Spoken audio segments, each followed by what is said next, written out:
Bismillahirrahmanirrahim. Assalamualaikum warahmatullahi wabarakatuh. Waalaikumsalam. Salam sejahtera untuk kita semua. Yang saya hormati Bapak Amin selaku owner PT Altram dan Pak Hadi juga sebagai founder PT Altram, staf Pak Arif sebagai staf. Insyaallah pada kesempatan malam hari ini kita berbagi, kita sharing edukasi bersama saya. Menyambung dari beberapa konsep hidup sehat, hari ini sesuatu yang baik yang kita berikan kepada Bapak Ibu sekalian, yaitu bagaimana menggunakan, mengeksplor tubuh ini untuk sebagai pengobat. Ya, jadi tidak, obat ini hanya peran pembantu, peran utama tubuh kita. Nah, di sini yang sangat saya apresiasi kepada Altram ini sangat konsisten memberikan ilmu-ilmu kesehatan kepada para leader, pada para member atau pengguna produk-produk Altram. Karena walaupun di pandemi COVID-19 ini masih konsisten bagaimana memberikan konsep hidup sehat. Hari ini momentum yang baik sebetulnya untuk semua stakeholder yang berhubungan dengan produk kesehatan atau jasa kesehatan. Karena hari ini banyak sekali orang-orang cinta menjaga kesehatan daripada mengobati kesehatan. Jadi cinta preventif dibanding dengan kuratif. Nah baik, hari ini kita akan sharing edukasi. Nah, mungkin ada beberapa orang yang tidak mengenal saya. Nama saya Muhammad Lutfi Bajri. Saya sarjana kesehatan masyarakat. Yang alhamdulillah saya merupakan praktisi kesehatan dari tahun 97. Kesehatan merupakan harta kita yang paling mahal. Untuk sehat sepenuhnya bergantung pada diri kita sepemilik tubuh, bukan hanya pada dokter dan obat. Maka belajarlah berkomunikasi dengan tubuh agar kita bisa memperlakukan tubuh dengan lebih bijaksana dan mengedepankan nutrisi makanan sebagai obat utama.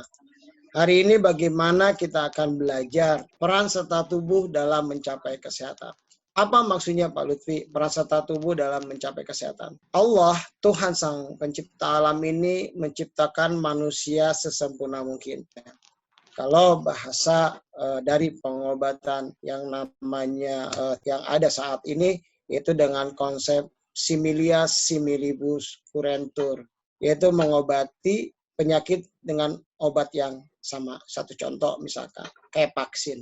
Vaksin ini yaitu dibiarkan dari sumber penyakitnya, diambil antinya, dimasukkan kembali dalam tubuh, itu dari penyakit yang sama dan disitulah obatnya. Nah ternyata kalau ketika kita lihat pengobatan tradisional, baik yang dari India, Ayurvedanya, dari Chinese medicine, dari Indonesia pun punya dengan terapi-terapi tradisional, nah kembali lagi ke tubuh. Dulu Bapak Ibu sekalian mungkin pernah memahami ketika benjol di kepala, kejedot pintu atau apa, ibu kita ambil rambutnya, digosok-gosok, bisa sembuh. Atau ada juga pengobatan yang agak sangat ekstrim, ketika sakit mata, ditetesin air kencingnya, bisa sembuh. Dan banyak lagi hal-hal yang terapi itu dikembalikan ke tubuh, kayak minum air kencing dan sebagainya. Dan itu pun secara sains belum terbukti, tetapi secara pengobatan tradisional banyak yang sembuh. Menurut penelitian global WHO, keadaan kesehatan orang modern adalah yaitu orang yang sungguh-sungguh sehat itu 5%. Nah, kita tergolong dari mana? Orang yang sungguh-sungguh sehatkah, orang yang tidak sehat, tidak sakitkah, atau orang yang berpenyakit? Nah, orang yang sungguh-sungguh sehat 5% ini biasanya ini yang kalau kita lihat yang terhebat itu dua. Kalau nggak astronot ya pilot. Kenapa? Karena kesehatannya selalu dicek. Nah, orang yang tidak sehat, tidak sakit itu 75% dan orang yang berpenyakit 20%. Nah, kita tergolong dari yang mana? Nah, saya pribadi, jujur saya 75% kalau tidak sehat, tidak sakit. Karena saya pakai alat bantu, yaitu pakai kacamata. Tetapi orang yang tidak sehat, tidak sakit ini, orang yang tidak menggunakan obat. Ya, dalam arti kata obat ini, obat-obat yang bisa menstabilkan tubuhnya. Seperti diabetes pakai obat, hipertensi pakai obat, asam urat pakai obat. Tetapi orang yang berpenyakit itu orang 20%, yaitu orang yang dalam keadaan mengkonsumsi obat.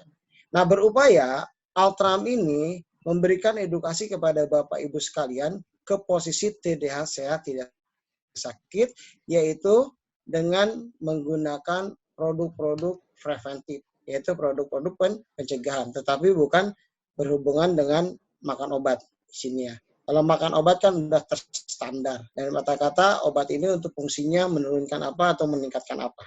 Itu namanya obat.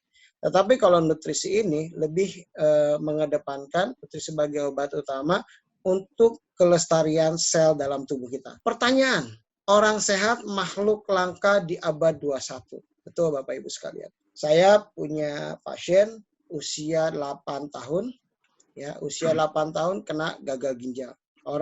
Saya punya pasien 17 tahun udah kena kanker payudara. Masa-masa produktif ini banyak sekali sekarang yang kena penyakit. Penyakit apa? Penyakit degeneratif, yaitu penurunan fungsi organ. Penyakit degeneratif sampai hari ini belum ada obatnya selain lifestyle, yaitu gaya hidup yang untuk merubah gaya hidup ini ada beberapa faktor yang harus Bapak Ibu kalian lampaui atau pelajari. Pertama, saya selalu ngomong tentang makanan, yaitu gizi. Gizi ini harus seimbang, ya, seimbang dengan kondisi saat ini. Dulu dengan 4 Sehat 5 Sempurna, ya sekarang diganti menjadi PUGS, Panduan Umum Gizi Seimbang. Yang kedua, gerak sebagaimana butuhnya kita makan, yang pernah kita bahas juga. Yang ketiga, lifestyle atau gaya hidup. Yang keempat, pola pikir. Karena otak dan tubuh satu sistem. Kalau kata otak sehat, tubuh akan sehat. Kalau kata otak sakit, tubuh akan sakit. Kenapa demikian? Karena hampir 75% orang sakit itu psikosomatis. Jadi pikiran, mentalnya yang kena. Makanya keseimbangan ini harus dibarengi dengan kesehatan jasmani dan kesehatan rohani. WHO mengatakan, Badan Kesehatan Dunia mengatakan kesehatan itu sehat dari jasmani, rohani, dan sosial. Ya, ini yang harus kita lakukan. Nah, agenda hari ini bagaimana mengedepankan tubuh kita sebagai obat utama, yaitu kita akan bahas tentang beberapa pembahasan agenda hari ini. Pertama, kita bahas tentang kolesterol, terus diabetes, asam urat, jantung, kista, miom, dan kanker. Bagaimana solusinya Pak? Saya sekarang atau punya klien bertahun-tahun. Bagaimana solusinya kita lepaskan produknya hanya dengan alami, konsep alami. Kita lihat dulu, kita pelajari dulu. Apa itu kolesterol? Kolesterol adalah suatu materi halus menyerupai lemak yang ditemukan dalam aliran darah dan semua sel tubuh. Jadi kolesterol itu masih dibutuhkan di dalam tubuh kita, terutama di dalam lumen pembuluh darah kita. Jadi lumen pembuluh darah atau saringan atau lubang pembuluh darah saluran ini, dia harus ada kolesterol. Fungsinya kolesterol ini untuk memudahkan darah ini lancar dalam aliran darahnya. Tetapi kalau berlebih, ya ini yang berdampak menjadi aterosklerosis, penyumbatan pembuluh darah. Biasanya orang kolesterol ini tidak single penyakitnya, biasanya triple. Kolesterolnya tinggi, gulanya tinggi, dan trigliseridini. Yang membuat parah kolesterol ini yaitu karena ada kadar gula di dalam darah. Nah, itu yang menjadi kristalisasi, akhirnya menjadi aterosklerosis, penyumbatan pada pembuluh darah. Nah, ini yang saya katakan tadi, apa fungsi kolesterol bagi tubuh? Kolesterol dalam jumlah cukup diperlukan tubuh kita supaya tetap sehat karena digunakan untuk fungsi tubuh lainnya. Nah, ini yang saya katakan tadi. Nah, ini fungsi kolesterol bagi tubuh kita. Nah, ini Bapak Ibu sekalian harus memahami bahwa beberapa nilai nilai normal pada kolesterol. Nah, lemak jahat itu kurang dari 100 mg per desiliter. Ini jika lebih dari 190 mg per desiliter sangat tinggi. Nah, ini risiko sekali kena serangan jantung, penyumbatan, dan sebagainya. HDL ini yaitu lemak baik, ya, dan ini harus lebih dari 40 mg per desiliter. Total kolesterol kurang dari 200 mg per desiliter. Jika lebih dari 240 mg per desiliter, sangat tinggi. Nah, 30 mg per desiliter. Jika lebih 500 mg per desiliter, sangat tinggi. Ini resiko-resiko ini yang membuat bisa kena serangan jantung, bisa kena penyumbatan, plus pekatnya pembuluh darah. Ya, pekatnya darah, sorry. Ini LDL. Ya, LDL ini disebut sebagai kolesterol jahat karena berpotensi menimbulkan penyumbatan pembuluh darah. Bapak Ibu sekarang cek kolesterolnya. Jikalau kolesterol ini tinggi atau LDL tinggi, harus diimbangi. Pak, bagaimana mengimbanginya? Terutama stop protein hewani dan keturunannya. termasuk minyak. HDL atau lemak baik disebut sebagai kolesterol baik, bekerja mencegah terjadi penyumbatan pembuluh darah oleh LDL yang dan trigliserid. Jadi kalau trigliseridnya tinggi, LDL-nya tinggi, HDL-nya harus ditinggikan ya biar seimbang. Trigliserid. Nah, trigliserid itu apa sih Pak Lutfi? Terbentuk dari lemak tubuh. Ternyata tubuh aja hasil metabolisme itu menghasilkan lemak juga. Terjadi dari konsumsi karbohidrat yang tinggi, lebih dari 60% total kalori. Yang mana kita belajar bahwa kebutuhan karbohidrat disertai dengan total kolesterol yang tinggi, LDL tinggi, HDL rendah. Ya, resiko tinggi untuk terjadi PJK atau penyakit jantung koroner, ya, dan diabetes. Makanya saya katakan tadi, ketika orang gula tinggi, kolesterol tinggi atau trigliserid, tiga serangkai, kolesterol tinggi, gula tinggi, trigliserid tinggi. Ini resiko kena gagal jantung, kena gagal ginjal, kena penyakit pembuluh darah lainnya. Sumbernya di sini. Makanya saya katakan waktu pembelajaran kemarin, blood is life. Darah adalah sumber kehidupan. Makanya dari pelajaran 1, 2, sampai 3, dan seterusnya, nanti akan nyambung pelajaran kita. Ini yang Bapak Ibu sekarang harus pahami, ya. Trigliserid tidak hanya dari lemak, tetapi dari manis-manis atau kalori terlalu tinggi. Ini sumber trigliserid. Ya, gula-gula, krimer-krimer, ya, apalagi sekarang banyak sekali kopi-kopi yang udah plus, kayak kopi susu. Itu ya. Itu juga jadi kurang baik. Kerupuk ini satu kerupuk, menurut penelitian 800 kalori. Satu kerupuk bulat, ya, satu kerupuk kampung itu saya katakan 800 kalori. Kita olahraga treadmill aja setengah jam paling 300 kalori. Ini sumber trigliserid. Kalori yang ini bagaimana coba? Nah, ini juga sedap sumber kolesterol. Pak, kok yang enak-enak ini yang sumber penyakit. Makanya sebetulnya bukan tidak boleh kita makan seperti ini, tapi seimbang. Yaitu makanya dikatakan PUGS, Panduan Umum Gizi Seimbang. Ini Bapak Ibu sekalian, ada makanan sumber kolesterol lainnya seperti kuning telur, cumi, otak sapi, telur puyuh, jeroan kambing, jeroan sapi, santan, daging babi, daging berlemak, daging ayam berkulit, daging bebek berkulit. Nah, ini sumber kolesterol. Boleh dikonsumsi? Boleh, tetapi tidak berlebih. Ya, dan dilihat usia yang namanya Panduan Umum Gizi Seimbang. Ini faktor lainnya yang mempengaruhi berat badan pastinya. Kemarin udah kita bicarakan tentang berat badan karena tubuh kita udah disetting oleh Tuhan, oleh Allah Subhanahu wa taala sesuai dengan kemampuannya dan sesuai dengan porsi kerjanya. Kalau tinggi badan kita hanya 160, nggak mungkin kita berat badan 80.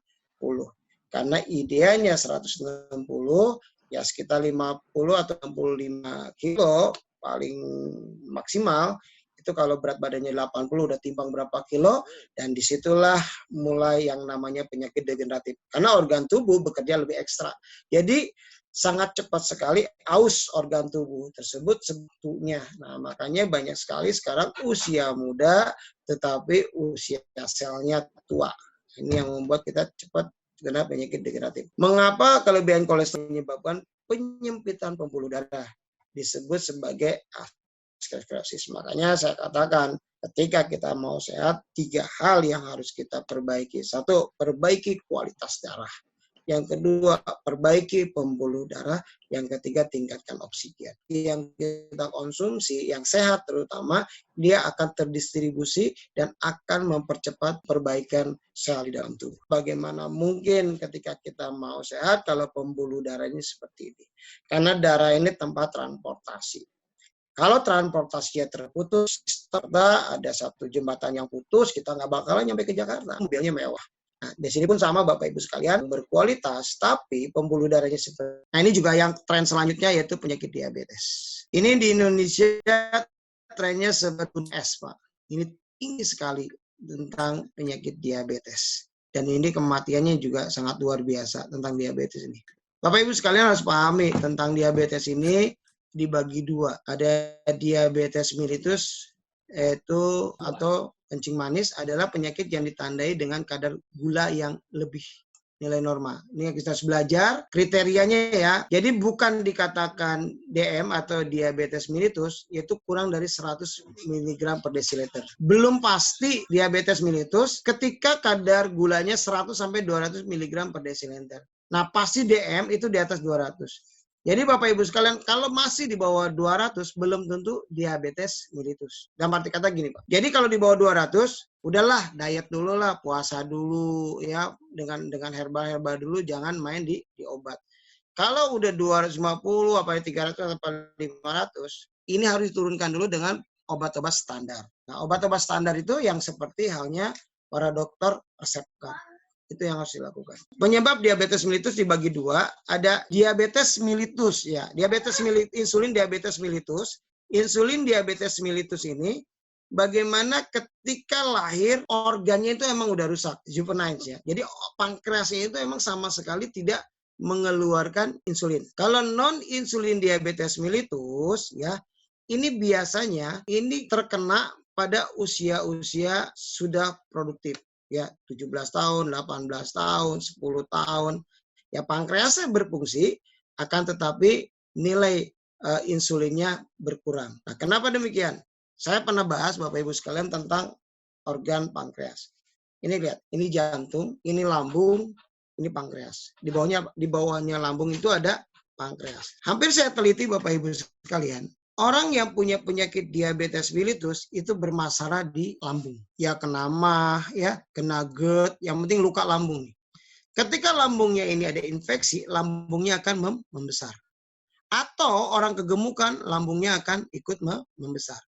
Ketika dia ikut membesar, dia menekan si organ pankreas. Di pulau Langerhans itu pankreas menghasilkan insulin. Ada saluran atau duktus ini ketekan. Bayangkan kalau orang perutnya gemuk, gendut, dia akan nekan ke atas. Kalau yang dari atas nekan ke bawah, semuanya ditekan. Akhirnya insulinnya tidak bisa diproduksi di pulau Langerhans yang ada di pankreas. Hanya berkurang. Terus bagaimana peran obat yang diberikan saat ini, obat standar? Obat-obat yang diberikan hari ini ketika kita minum obat berapa gram gitu, namanya apa saya nggak sebutkan, dia kerjanya memaksa, memicu, memecut si pankreas untuk mengeluarkan insulin. Dipaksa dia keluar, paksa keluar. Ketika lambat laun dipaksa, ketika dosis 5 berkurang, tidak mempan, akan naik dosis. Ya, sampai ke suntik insulin. Sebetulnya penyakit degeneratif hari ini semua pakar kesehatan, dokter dan sebagainya sepakat, yaitu lifestyle, gaya hidup yang harus dirubah. Bukan setiap minggu, setiap bulan mengkonsumsi obat. Nah, saya katakan obat ini dibutuhkan ketika kedaruratan. Kalau terlalu tinggi gula, perlu obat. Nah, kembali lagi, ketika orang diabetes ada namanya banyak minum. Poliuri, polidipsi. Banyak minum, banyak kencing. Ketika banyak minum, jangan gunakan minum air es. Yang paling bagus gunakan air hidrogen dan air alkali. Ini ada nilai terapeutik. Nanti boleh Pak Arif nanti bahas tentang ini bagus sekali, sangat recommended bagi teman-teman orang dan teman kena kasus diabetes. Dan air hidrogen, air alkali atau air seimbang itu seperti RL yang diinfuskan ke laktat itu benar-benar air yang seimbang. Ini pun bagus untuk cuci luka diabetes, ya, karena steril. Ini penyebab diabetes mellitus. Ini rasa haus, banyak kencing, gatal-gatal. Khas banget gatalnya Bapak Ibu sekalian orang diabetes. Kalau sudah tinggi, ketika digaruk bercak hitam. Itu tandanya diabetesnya tinggi. Garuk, luka, hitam. Nggak hilang hitamnya, gulanya tinggi. Kalau Bapak Ibu sekalian mau mencoba, ketika ada luka, bersihkan dengan air yang steril. Bisa dengan air ini. Ya, tapi ini harus diendapkan dulu sekitar 1 jam. Perlu digunakan untuk cuci luka. Karena yang kata-katakan tadi Pak Ari mempresentasikan, hidrogen itu molekulnya sangat kecil dan ringan. Ya, jadi mudah masuk ke sel. Ketika rasa gatal memerah, coba dengan air hidrogen ini bahkan ke gatal yang memerah tersebut. Terus gatalnya juga nggak hilang juga setelah dicuci dengan ini, ambil minyak zaitun, olesin minyak zaitun. Ya. Kesemutan. Kenapa kesemutan? Karena darahnya pekat atau neuropati. Neuropati sarafnya sudah kena, sudah rusak sarafnya. Terus luka yang lama sembuh. Kenapa Pak Lutfi luka lama sembuh? Yaitu karena pembuluh darahnya menyempit. Karena orang diabetes itu selnya tuh kekurangan gula, tetapi yang berlebih gula yaitu darahnya. Kenapa banyak di dalam darah? Karena kuncinya nggak diproduksi. Apa kuncinya? Insulin. Karena fungsinya insulin untuk membuka sel, dinding sel, supaya gula masuk ke dalam darah. Tidak itu juga. Insulinnya udah bagus, tapi radikal bebasnya banyak. Di dinding sel banyak sampahnya. Itu pun bermasalah. Makanya tetap antara radikal bebas, antara antioksidan, antara dinding sel, antara lagi insulin, beta insulin, toleran insulin, itu harus seimbang. Nah ini luka yang lama sembuh. Tidak sembuh-sembuh karena nggak ada bisa regenerasi sel. Gimana mau regenerasi sel? Karena darahnya emang tersumbat, karena insulinnya tidak diproduksi. Akhirnya terjadi nekrosis atau rusak. Nah ini juga karena peran serta tubuh dalam penyakit kesehatan. Terus Pak Lutfi, ketika ada luka diabetes, apa harus dilakukan? Saya kalau penata laksanaan untuk luka diabetes, jarang sekali luka diabetes saya bebat. Saya kasain yang tebal, tidak. Karena bakterinya anaerob, Bapak Ibu sekalian.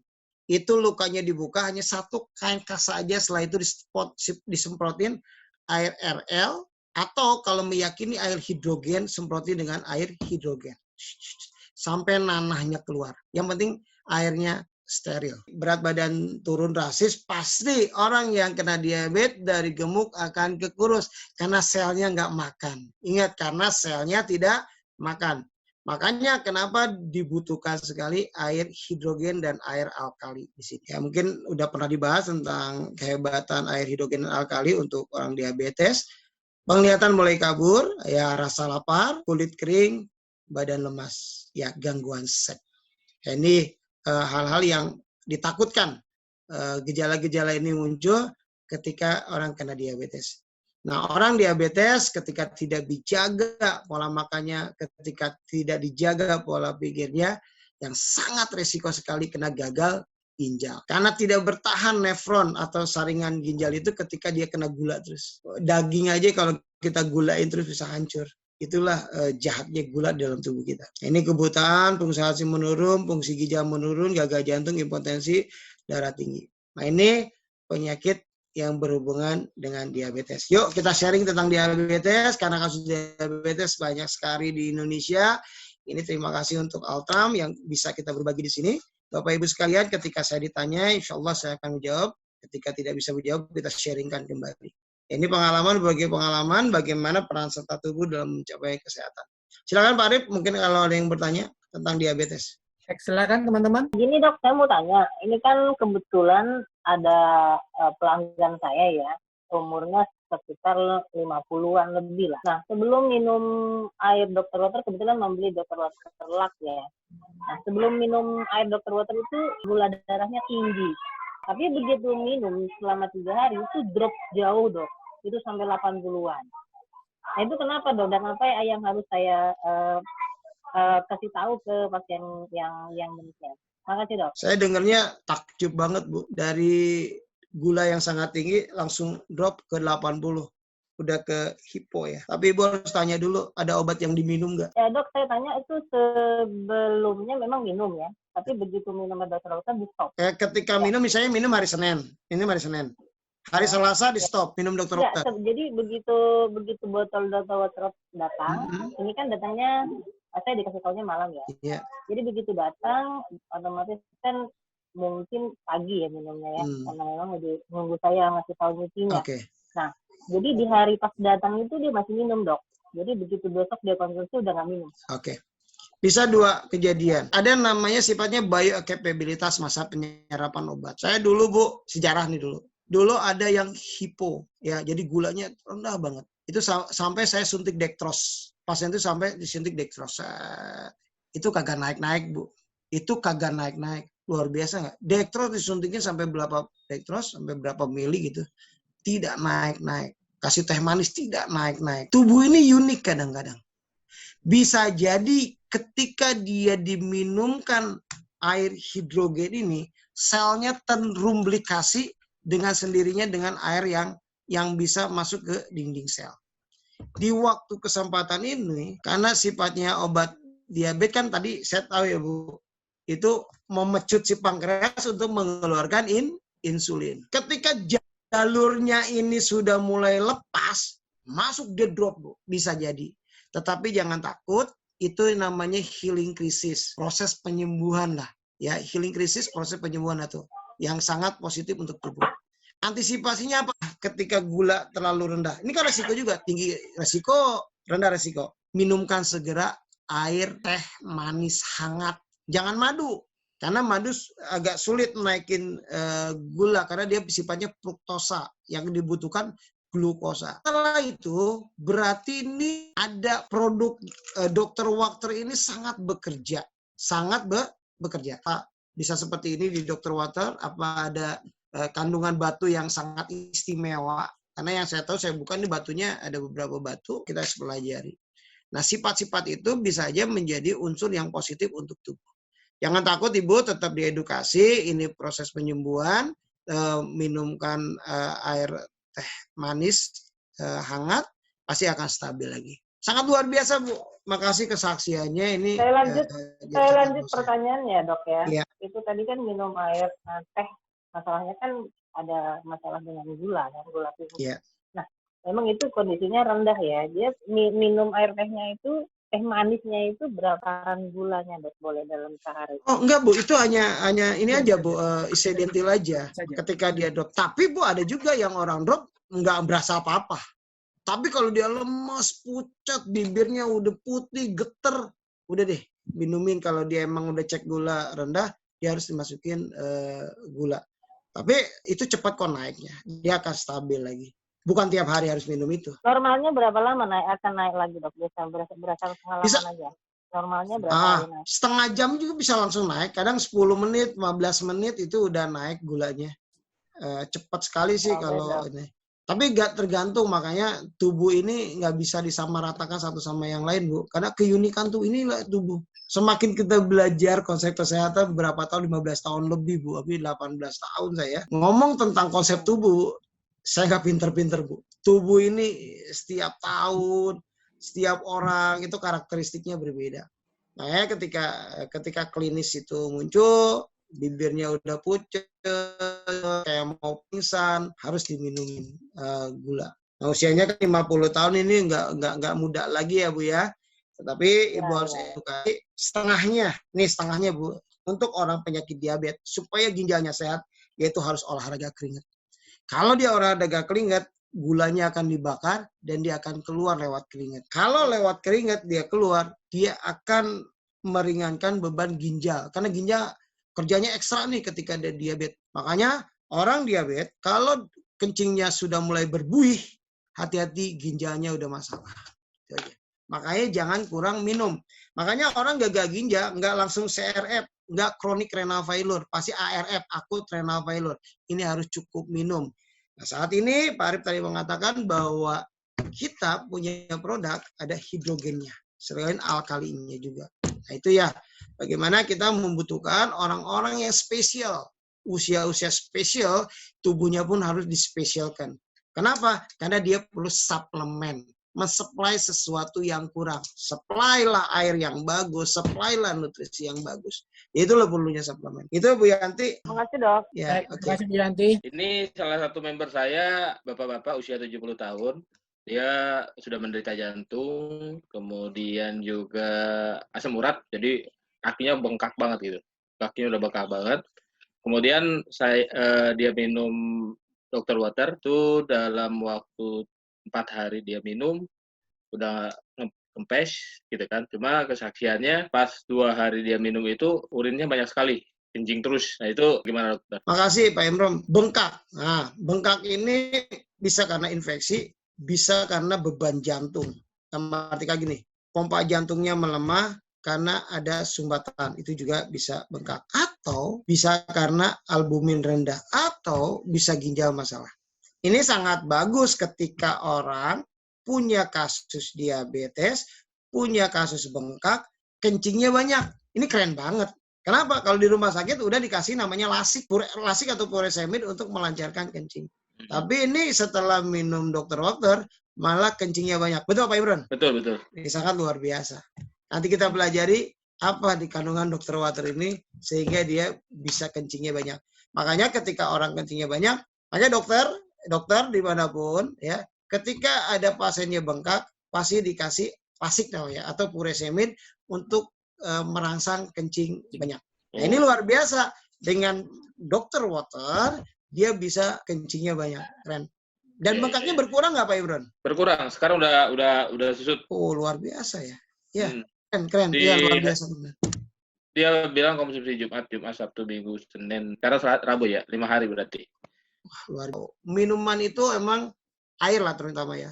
Ini ada hitungannya kan, terus juga batasannya. Air ini emang dibutuhkan dalam tubuh itu tidak kurang 2,5 liter per hari. Ya, plus ada makan, ada sayur dan sebagainya, ada buah itu kan mengandung air. Tetapi ketika kita masih ginjalnya bagus, peliharalah ginjal kita dengan kecukupan air. Ketika sudah gagal ginjal, itu dibatasin, itu aja.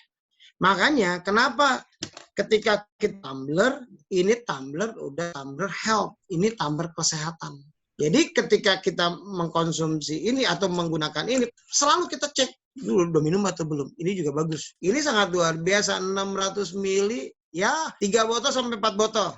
Betul nggak? Untuk kecukupan sehari. 4 botol untuk kecukupan sehari. Bapak Ibu sekalian, apalagi ketika usia 45, usia 55, cek kulitnya, lihat. Udah mengkerut kan? Iya nggak? Belum. Iya. Iya. Karena Pak Imron yang saya tahu emang menggunakan Dr. Water. Lihat nenek-nenek, makanya gini, kalau di jalan, ketika lihat nenek-nenek, ketika lihat aki-aki, ini udah duit. Karena sudah garing Dr. Water. Ya, Bapak Ibu sekalian mesti paham. Ketika usia 55, 45 sampai 55, itu sekitar 55% stem cell kita menurun. Sisanya ketika 60 sampai 70 usianya, stem cell dalam tubuh kita hanya meregenerasi hanya sel apa? Sel darah, Pak. Yang lainnya dikorbanin. Kulit udah mulai peot, rambut udah beruban. Itu dikorbanin stem cellnya. Ya, gigi udah ompong, tulang udah keropos. Itu dikorbanin. Hanya sel darah nggak dikorbanin. Kalau darah mati, semua sistem tubuh mati. Nah, makanya sebelum sel ini mati, Bapak Ibu sekalian, sirami. Seperti rumput kalau disirami, dia akan tumbuh. Nih, minum air. Kita punya the best product. Kemarin saya ngobrol dengan Pak Amin, ownernya. Di kantor ada Pak Arif juga, Pak Adi juga. Sangat luar biasa ini Altram sebetulnya. Cuman tinggal berikan PD kepada teman-teman bahwa ini produk emang bekerja. Tadi Bu Yanti mengatakan dari sekian turun jadi 80. Wow, luar biasa. Saya pernah ngomong Bapak Ibu sekalian, pertama kali saya presentasi di sini. Orang bisa hidup 40 hari hanya dengan cukup minum. Tapi 40 hari makan gak ada minum, mati tuh orang. Jadi ini minuman ini atau air ini sangat dibutuhkan di dalam tubuh. Saking dibutuhkan. Ya gitu Pak Arif. Ya gitu Pak Imron ya. Dilanjut menurut saya. Terima kasih. Silakan teman-teman lain, masih ada yang bertanya? Saya Pak Arif, Mercy. Ya, monggo Bu Mercy. Saya kan ada satu customer yang istrinya jari-jarinya nggak bisa ditekuk, ya kan? Nah, selain saya kasih yang mesin sama yang botol batu untuk diminum, apakah ada pantangan lain? Ya, bagus. Saya jari-jari banyak kasus pasien seperti itu. Namanya efek pisau cutter. Truk nutup, ketika buka susah. Harus pakai tangan. Adapun ketika bangun tidur, jari-jari itu sakit. Hati-hati, ada fatty liver. Nah, itu ya Bu ya. Nah, pantangannya apa? Kalau kita lihat konsep saya naturopati. Jadi kembali lagi ke makanan. Saya unsurnya tetap di makanan. Karena mengutamakan nutrisi makanan sebagai obat utama. Saya nggak tahu usianya berapa Bu Mercy? Hampir 50 tapi belum Pak. Kayak 40 sekian lah ya. Hampir 50. Itu masa 45 sampai 55 itu masa maintenance. Yang pasti saya katakan perbanyak sayur dan buah. Ya. Sayur, apakah ada sayur yang dipantang Pak? Kayak Benar. kalau... Ya, sayur yang dipantang yang semua daun Bu. Daun-daunan jangan. Kalau kacang-kacangan Pak kayak... Kalau kacang panjang, buncis masih boleh. Yang nggak boleh yang udah berbentuk kacang. Karena purinnya sangat tinggi. Oh, kalau olahan dari kacang kedelai gitu masih boleh Dok? Kalau kedelai sebetulnya kan dia juga bagus ada fitoestrogennya. Tapi kalau dia sensitif dengan kedelai jangan. Itu aja. Takutnya itu sakit karena asam urat bisa tahu. Saya nggak tahu harus penegakan diagnosa dulu Bu. Bisa asam urat, bisa rematik, bisa fatty liver, banyak banget. Tetapi saya anjurkan, sarankan bisa lakukan olahraga seperti ini. Ada olahraga seperti ini, bisa lakukan. Terus rendam air hangat pakai air garam, direndemin terapi. Sakit lawan terus sampai vasodilatasi di sini, melebar pembuluh darahnya. Lalu jangan kurang minum, kasih 4 botol ini sehari minimal. Selalu dihabis supaya nggak tahu dia pakai yang mana. Kalau yang pakai elektrit lebih bagus karena hidrogennya lebih tinggi ya. Kalau ini kan saya gunakan 1 jam baru bisa diminum ya, hidronisasinya udah mulai muncul. Makanya ketika 1 jam ini dibuka agak kenceng tuh ya, dekat tekarannya tinggi. Bisa 4 botol lah, lebih nggak masalah. Yang penting antara output sama inputnya balance ya Bu ya. Ya, makasih banyak Dok, sangat Ya, bermanfaat. sama-sama. Nah, Lutfi, itu kalau kita kedelai adalah salah satu makanan yang tinggi protein, juga tinggi purin ya. Ya, sebetulnya kalau dikatakan nabati ini proses penyerapannya, proses rantai proteinnya tidak seperti protein hewani yang sangat cukup panjang, Pak. Bapak mesti paham, daging aja, daging merah ya, itu proses dalam tubuh 8 jam. Dalam buah potong 1 jam. Dalam bentuk jus setengah jam. Kalau kita bijak terhadap tubuh sebetulnya, kalau kita bijak terhadap tubuh, usia sudah sepuh atau 45-55, itu masa maintenance tubuh dengan apa? Dengan tidak memasukkan makanan yang olahannya lama. Makanya saya ke pasien saya selalu pagi-pagi makan buah. Kalau saya di teman-teman muslim, bangun tidur 2 gelas air putih hangat ya, 1 gelasnya 250. Jadi kalau udah punya ini, udah tinggal langsung bangun tidur, habisin 600 ml. Kalau nggak kuat langsung 600 ml, setengahnya setelah sholat, setengahnya sebelum sholat, setengahnya setelah sholat. Sebetulnya ini 5 kali waktu sholat Pak, ini cukup nih menyehatkan. Karena saya kalau ngomong 250 kali 2, 500 kan. 500 kali 5 waktu sholat, ini sekitar 2,5 liter. Itu yang harus kita lakukan, 2,5 liter itu harus cukup. Makanya 5 waktu sholat, minum ini anggap ini 500 lah, 600 sedikit lah ya Pak, 500 mili yang kelebihannya. Ini bertanya aja nggak apa-apa, kita sharing. Saya akan arahkan ke tradisional, saya arahkan ke konsep tubuh. Itu seperti judul hari ini, praserta tubuh dalam mencapai kesehatan. Karena Bapak Ibu sekalian, saya sampai hari ini punya 700 binaan lansia, 4 tahun, udah hampir 4 tahun. Secara data sampai hari ini tidak ada yang terkonfirmasi kena COVID-19. Karena dia bisa menjaga tubuhnya, sehatnya, dengan senamnya, dengan pola-pola makan. Selalu saya anjurkan kepada ibu-ibu semua, anggota saya, hindari es, pedas, mie gorengan, perbanyak sayur dan buah. Pagi makan buah, jam 9 makan kukus-kukusan. Labu siam, labu parang, labu kuning, wortel, timun, kayak gitu. Jam 12 baru makan nasi. Perbanyak sayur dan buah. Ya, sayurnya yang labu-labuan, labu siam, labu parang, itu dibikin sup ya, tanpa santan. Banyakin bawang dan rempah-rempah lainnya. Dari jam 12 sampai sore itu ubi-ubian. Direndam dulu pakai air hangat, setengah jam baru dikukus supaya gula dan gas ya. Kami punya produk-produk yang saya tahu di Altram produk-produknya bagus. Itu bisa dibubuhkan dalam produk-produk itu, kesempatan-kesempatan untuk menutrisi tubuh.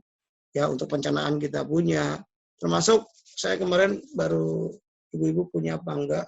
Ini sangat luar biasa loh. Ini sangat bagus Pak Arif. Saya mandi doang saya buka. Saya tidur dan sebagainya. Aktivitas saya itu kan tinggi Bapak Ibu sekalian. Presentasi dan sebagainya. Saya bukan mempresentasikan ini bagus atau gimana, emang sangat cukup bagus. Dan tidak hanya ngada-ngada, saya pernah presentasikan juga ini ada germanium, ada infrared dan sebagainya. Ini sangat luar biasa. Bugar badan tuh enak aja. Itu aja sih. Jadi sebetulnya saya usia kan udah 41 mau ke 42. Mau 41 mau ke 42. Tetap turun, ya degeneratif. Saya harus ngasih senam, saya ngasih motivasi dan sebagainya. Ini sangat fit. Apalagi ditambah dengan dokter. Kenapa enggak? Ini karena ketika kita beli sekali untuk seumur hidup, itu bisa untuk hidup. Mungkin tinggal maintenance-nya aja. Mungkin kalau ganti batunya, ganti batunya. Ini sangat recommended ya. Saya bukan karena saya dipanggil oleh Altram, tapi ini bagus Bu. Bu harus lebih pede. Saya ngomong ini saya pede Bu. Ini sangat bagus. Dibanding orang kalau dihitung-hitung, ya berobat kan mahal sekarang. Apalagi rawat inap. Itu aja. Jadi mengobati lebih mahal daripada mencegah gitu. Makanya pernah saya lihat spanduk sangat miris sekali. Orang miskin dilarang sakit. Berarti apa? mahal sakit itu. Itu aja. Saya sedikit mungkin menambahkan Pak Lutfi. Ya. Tadi Pak Lutfi menyampaikan kepada kita semua bahwa kita lebih banyak memakan sayur dan buah dalam menu harian. Kalau kita melihat dalam bentuk piramida makanan bahwa sayur dan buah ini ada pada urutan 2 ya Pak Lutfi ya. Nah, kita tahu bahwa sayur dan buah ini adalah merupakan salah satu sumber makanan yang bersifat basah. Ya, makanan yang bersifat basah, daging dan lain sebagainya, itu adalah makanan yang bersifat asam. Oleh karena itu, ya dengan menggunakan Dr. Water ini, kita sudah memasukkan atau men-intake minuman kita dalam kondisi yang sudah cukup basah. Artinya ini mengimbangin kebutuhan nilai basah tubuh kita dari sayur dan buah dengan menggunakan air Dr. Water. Itu Pak Lutfi tambahannya. Sayur apa buah ini sifatnya betul Pak, basah. Dan dia juga ada serat, antioksidan dan sebagainya. Cairannya itu dari hasil nutrisi itu basah. Makanya kalau ditambah dengan Pak Arif tadi mepresentasikan, sangat setuju saya. Kan buah juga ada juga kan yang rasa asam ya, seperti jeruk atau mangga muda dan sebagainya lah. Jadi lebih detailnya itu buah-buah yang menghasilkan basa itu apa Pak? Kira-kira lebih detailnya gitu Pak Arif. Lemon tahu, itu dokter, ya? Karakternya asam. Lemon. Asam, iya. Ketika masuk ke dalam lambung, dia sifatnya basah. Ya, makanya Bapak kalau pergi, sorry saya bukan iklan, pergi Bapak ke Hanamasa. Hanamasa itu makanan Jepang ya kalau nggak salah. Betul nggak? Jepang atau Jepang? Ya. Hanamasa. Selalu dia disiapkan buah asam. Betul tidak? Betul, betul. Karena kenapa? Semua makanannya asam. Dikasih buah asam supaya basah itu. Kan daging kebanyakan di situ. Jadi pengertian asam dan basah ini bukan dalam nilai indera pengecap ya, bukan ya. Bukan indera perasa. Jadi tadi disebutkan Pak Lutfi tadi bahwa lemon atau jeruk itu ada yang asam tapi sebenarnya nilai pH-nya adalah basah. Ya. Bahkan nilai pH-nya bisa mencapai 4. Kalau untuk lemon bisa mencapai 3. Ya, jadi hanya rasanya yang asam, tapi pH-nya adalah dia di bawah. Cukup tinggi, mencapai cukup tinggi ya pH-nya itu. Jadi bukan basah dan asam seperti yang kita rasakan di dalam lidah kita, bukan itu maksudnya. Jadi semua sayur dan buah itu adalah pH-nya basah. Oke, makasih Pak Arif, Pak Lutfi. Ya. Sama-sama Bapak, kasih banyak. Emang kalau presentasi gini harus interaktif Bapak sekalian. Ini ada 33. Kalau interaktif jadi enak. Kitanya pembahasannya sesuai dengan kebutuhan Bapak Ibu sekalian. Ini emang Zoom ini seperti kita offline Pak. Ya walaupun online. Jadi silakan bertanya. Terkadang kalau pembicara ini maunya ngomong terus, tapi kebutuhannya apa kita nggak ngerti. Makanya harus ada sesi tanya jawab. Berhubungan dengan pelanggan saya juga nih. Iya, klien. Katanya sih, karena ngomong sama dokter, jadi ngomongnya pasien. Gak apa-apa, klien aja. Katanya kan udah, Temat udah 30-an tahun katanya tuh dok. Nah kebetulan udah minum Dr. Water, tapi sakitnya itu sampai 1 bulan dok yang dia rasa itu, terutama di bagian tangan ya, sampai dibawa ke kita ya. Kalau di Hongkong kan ada dokter Cina itu ya dok ya. Itu terjadi pembengkakan pertama itu di lengan. Jadi lengannya bengkak sampai dibawa ke dokter sini. Nah terus selama 1 minggu saya lihat dia masih pakai obat tradisional sini, kemudian sudah tidak membengkak. Nah kemudian di bawah bagian sayap tangan kanannya itu dok, di bagian sayap dok, sampai mengeluhnya sampai nangis dok, tapi saking dia kepengen sembuh gitu kan. Nah dirasakan, pokoknya dia merasakan semua bagian yang persendian, dengkul-dengkulnya itu 1 bulan dok. Itu sakitnya luar biasa sampai nangis, kadang-kadang dia menyerah. Itu apa yang terjadi dok ya? Ya, pastinya ada infeksi. Kalau di lengan itu ada kelenjar aksila di bawah ketiak. Ini cewek cowok Bu? Perempuan laki-laki? Perempuan. Oke. 4 ini bulan kan, umurnya dok. Ya, ini kan semua persendian kena ya Bu ya. Sakit semua persendian. Saya harus lihat klinisnya dulu Bu. Banyak faktor-faktor yang membuat dia seperti itu. Saya punya pasien Bu, semua pada sakit. Sampai jerit-jerit, sampai guling-guling. Karena dia orang Nasrani sampai bawa pendeta, sampai dia minum obat-obat nggak selesai masalah. Saya hanya kasih 1 sama dia, belajar menikmati rasa sakit. Karena kalau kita tidak belajar menikmati rasa sakit, itu dosis akan naik terus. Caranya bagaimana untuk meringankan rasa sakit ini? Nyari kenyamanan posisi duduk, kenyamanan dihangatkan atau didinginkan, gitu aja. Karena analgetik yang paling bagus yaitu kesadaran pikiran. Analgetik yang paling tertinggi itu morfin. Kalau udah morfin, udah bingung paling diputus di sini, SSR sistem saraf pusat. Nah, yang harus dilakukan terapinya tetap ya terapi diet. Kalau bisa puasa ya, semakin tenang jiwanya, semakin aliran darahnya tenang, semakin sistem hormonnya tenang, semakin sistem limpatiknya tenang, dia akan mereda rasa sakitnya. Saya jarang sekali kasih obat-obat analgetik ketika dosis sakitnya tinggi. Paling kalau orang muslim suruh kasih tasbih sama saya, Bu. Suruh berzikir. Kalau saya bilang, kalau di tentara ini, pasukan khususnya lemahkan dulu. Perintil ke bawah gampang. Begitupun rasa sakit, top sakitnya ini kan dulu. Tetapi tidak semua orang bisa mentolerir yang namanya rasa sakit. Kadang-kadang saya ajarkan hipnotis, Bu. Menghipnotis diri sendiri. Apa hipnotisnya? Suruh berbaring, pejamkan matanya, bayangkan jempol kaki. Bayangkan lutut, bayangkan perut pusarnya ya, bayangkan dada, bayangkan ujung hidung, bayangkan kening, dan bayangkan ujung kepala. Otaknya dimainin. Ya, otaknya dimainin supaya tidak memikirkan rasa sakit. Itu hipnotis indirect. Makanya beberapa pasien rasa sakit ini apakah emang psikomatis atau sakit. Makanya banyak pasien ketika saya ajak ngobrol, hilang ya sakitnya. Iya ya hilang. Kenapa? Terhipnotis dengan kegiatan kita.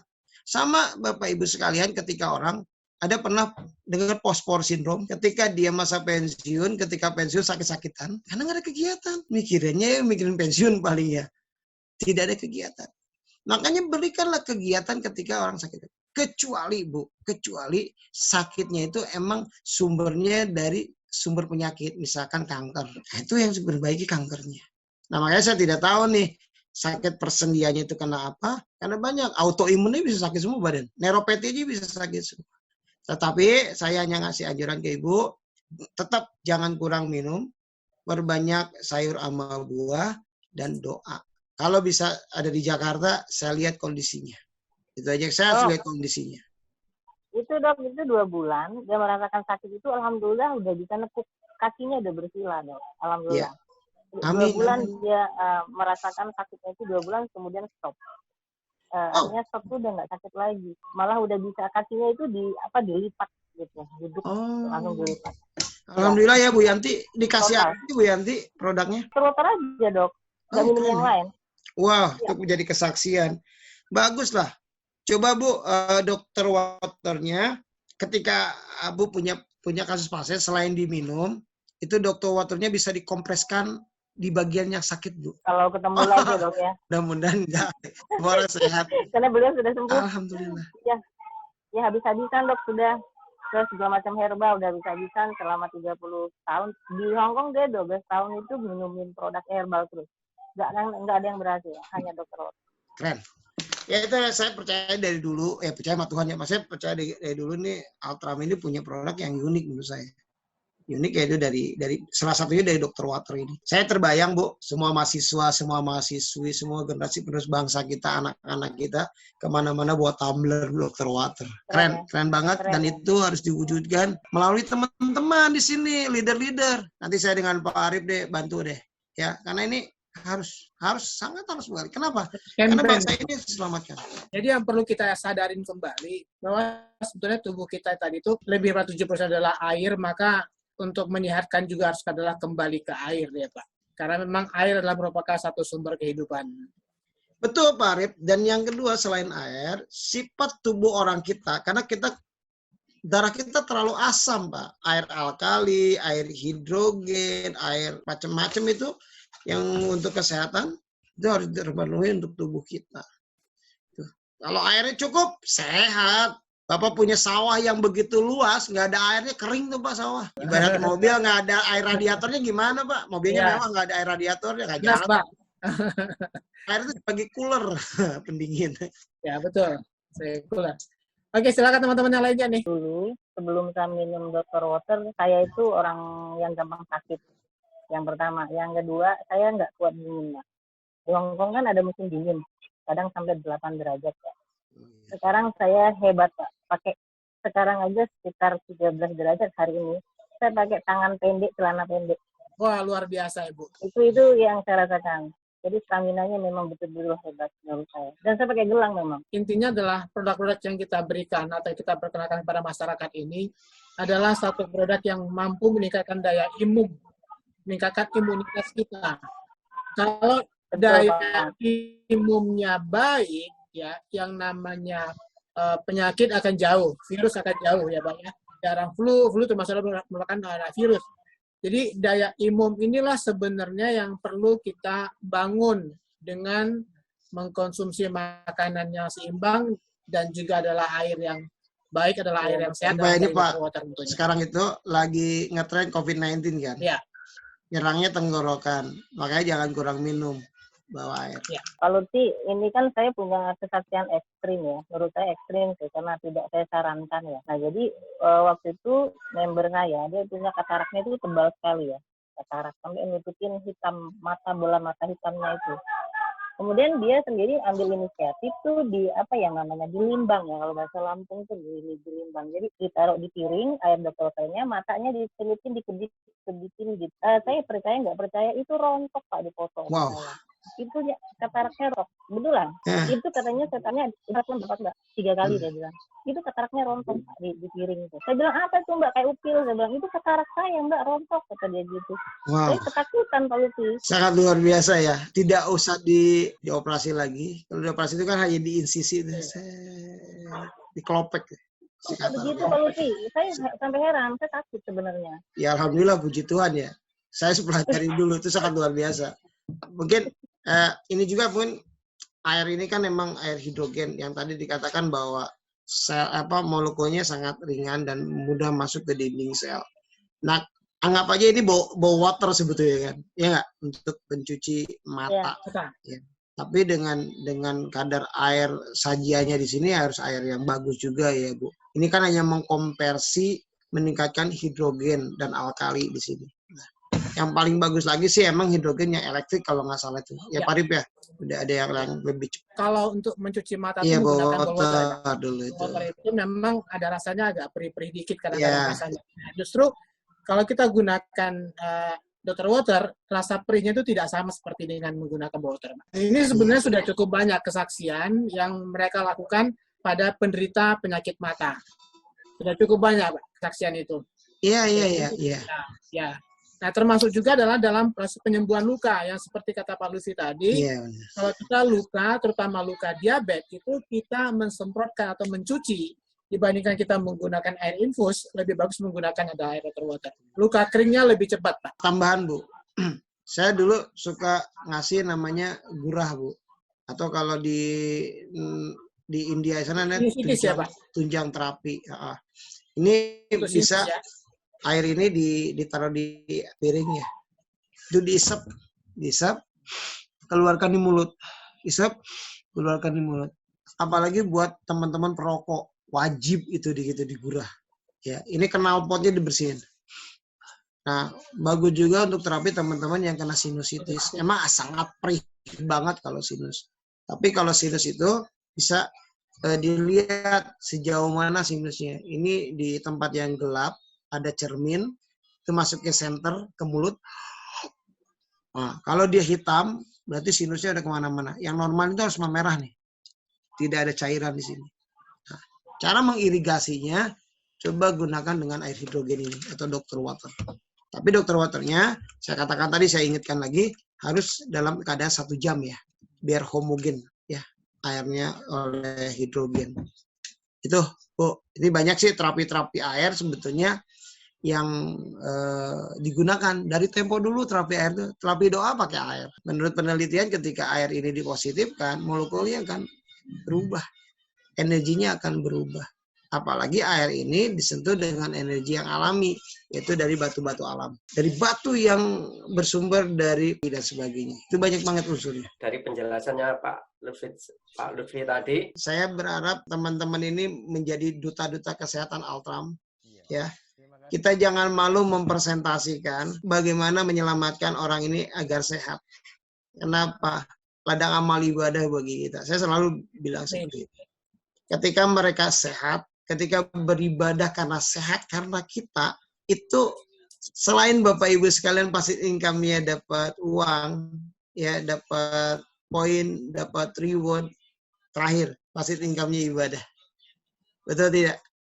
Ibadah, Pak. Kalau Bapak Ibu sekalian niatkan ibadah, ketemu orang, ngetok pintu, silaturahim, berkat di situ ada.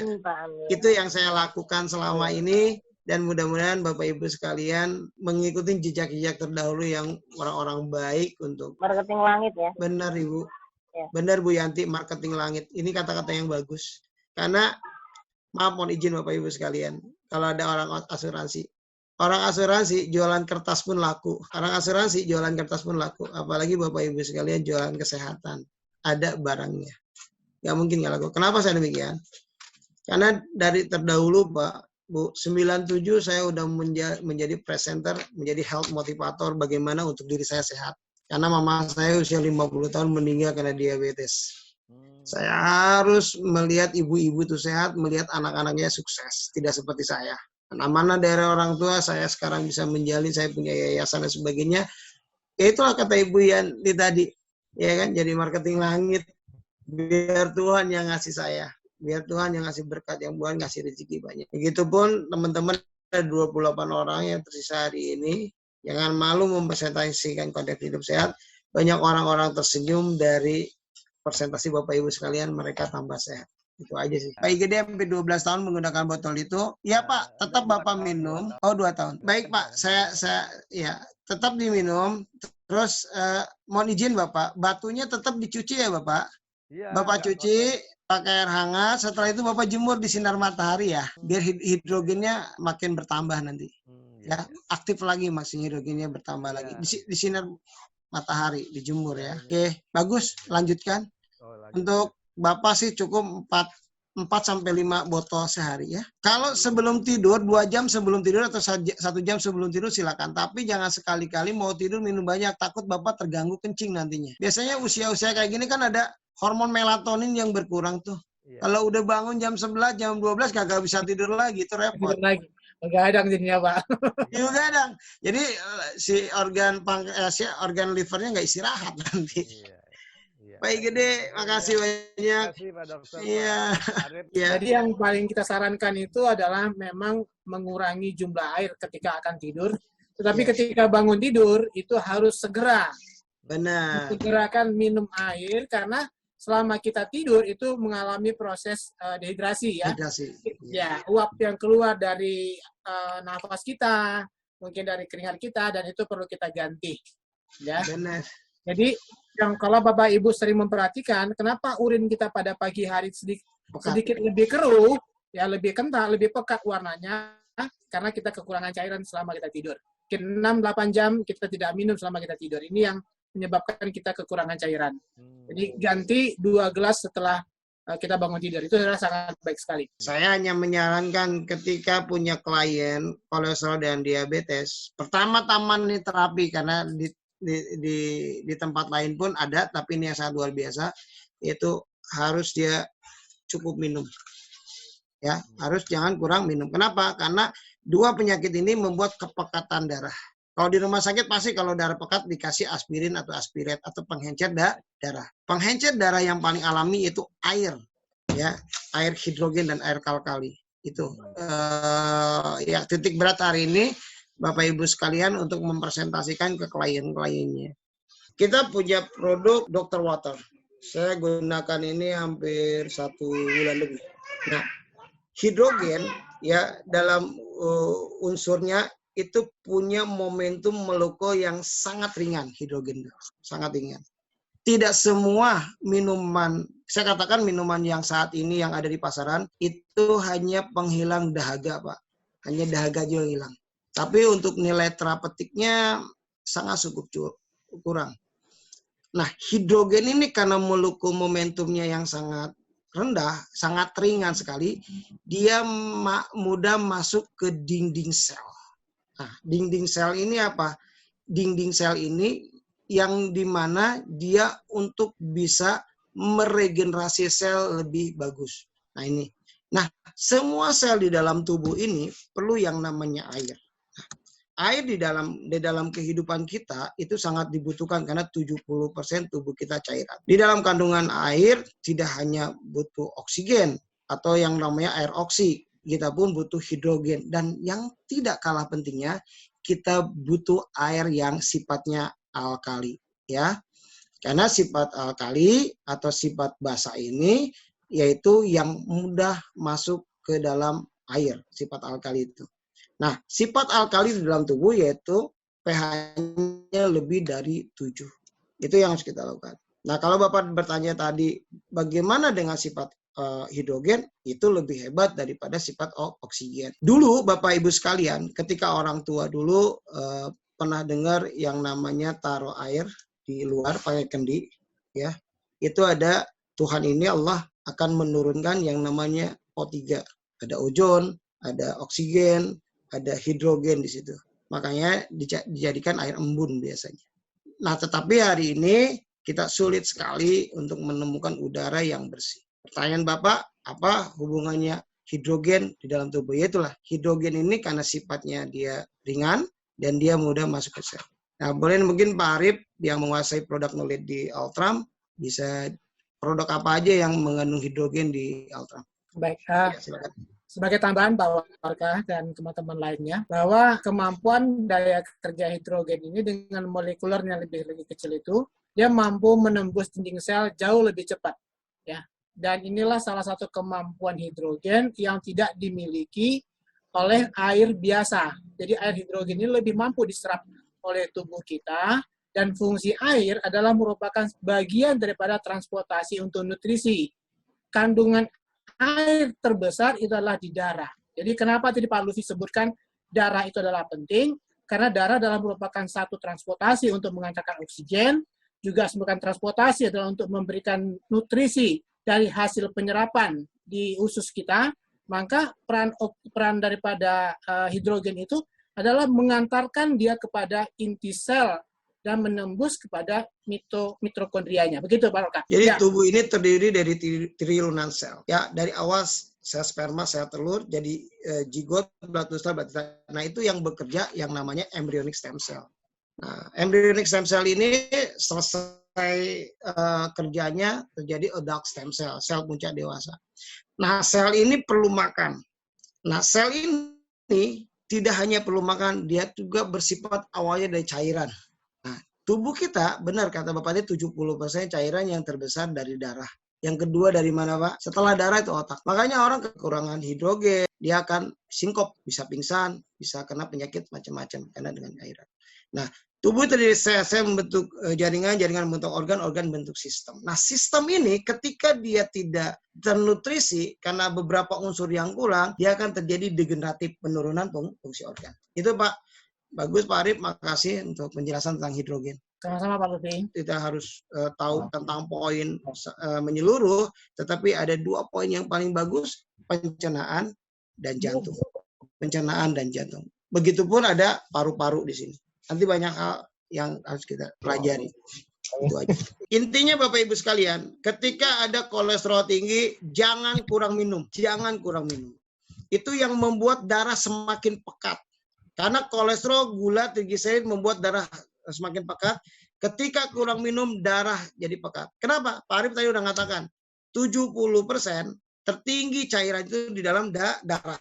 Ketika kita kurang cairan di dalam sel, dia akan ngambil di dalam darah cairannya. Dan itu darah semakin pekat. Makanya jangan kurang minum. 2,5 liter per hari minimal ya. Sesuai dengan usia kita. Sebelum kita misalkan mengukur kadar kolesterol dalam tubuh kita berapa, ada tidak gejala-gejala atau indikasi-indikasi bahwa kolesterol kita ini tinggi gitu? Kalau kolesterol tinggi, gula tinggi, lemak lah dalam tubuh trigliserid tinggi, itu ada khas masing-masing Pak. Misalnya awamnya, ini awam, kita ngomong awam. Kalau berat di bagian belakang, ini indikasi kolesterolnya tinggi atau tensinya tinggi. Kenapa Pak harus di belakang?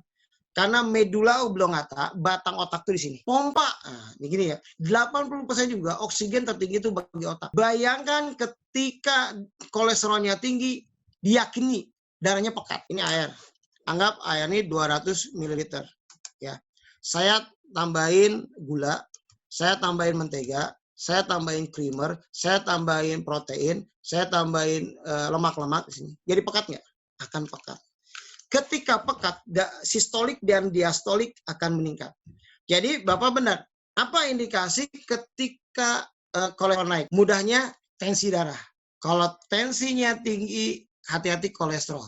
Tapi ketika dicek, Pak, kolesterol saya bagus, gula saya bagus, trigliseridnya bagus, tapi kok tensi naik? Misalkan, berarti cek ginjalnya. Karena di ginjal ada hormon renin-angiotensin. Nah, indikator-indikator yang ada di dalam tubuh kita, kolesterol tinggi kah, gula darah tinggi kah, trigliserid tinggi kah, itu ada namanya sen organ. Adapun orang yang tidak muncul sen organnya Pak Arif, tensi tinggi, lemak tinggi, gula tinggi, biasa-biasa aja. Ya kalau gula udah jelas, kalau gula polipagi, poliuri, polidipsi, banyak makan, sering minum, haus terus, sering kencing, itu tanda-tanda dia diabetes. Tapi kalau kolesterol bagaimana?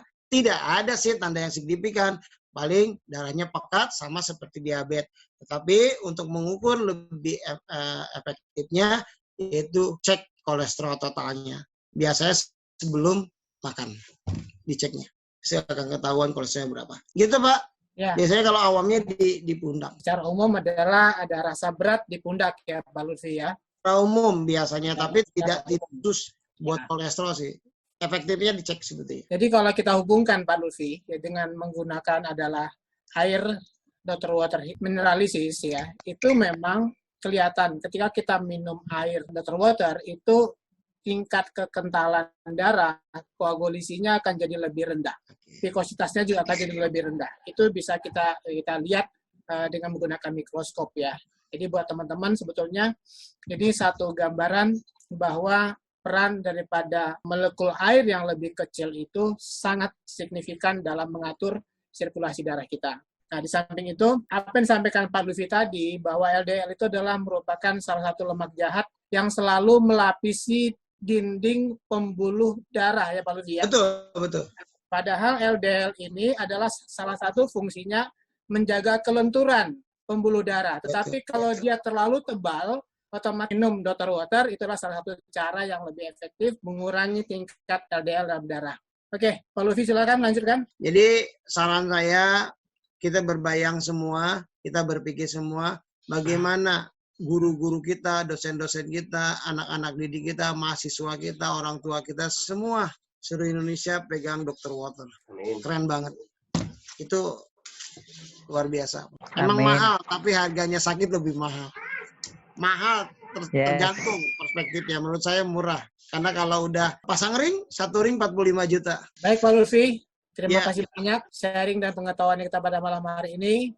Dan buat teman-teman, mungkin yang kita harapkan ya dari teman-teman semuanya adalah dari Zoom ke Zoom ini kita menambah satu pengetahuan, menambah satu wawasan, dan juga jangan lupa bahwa atau menyediakan alat tulis, apakah itu untuk mencatat materi yang disampaikan oleh para narasumber kita, atau juga menyiapkan pertanyaan kepada narasumber kita. Karena ini adalah merupakan satu momen ya di mana kita belajar secara daring, memanfaatkan ya, pertemuan-pertemuan ini untuk prestasi kita yang lebih baik dengan niat ibadah ya Pak Lutfi ya. Iya. Melihat kita adalah ibadah untuk menyampaikan satu informasi kesehatan kepada orang lain. Terima kasih Pak Lutfi, terima kasih teman-teman semuanya. Sampai ketemu pada Zoom yang akan datang. Malam ya selalu. Terima kasih Pak Terima Arif. kasih Pak Arif. Terima kasih Pak Dokter. Selamat malam semuanya teman-teman. Selamat malam teman-teman semuanya. Bye-bye. Terima kasih Pak Arif.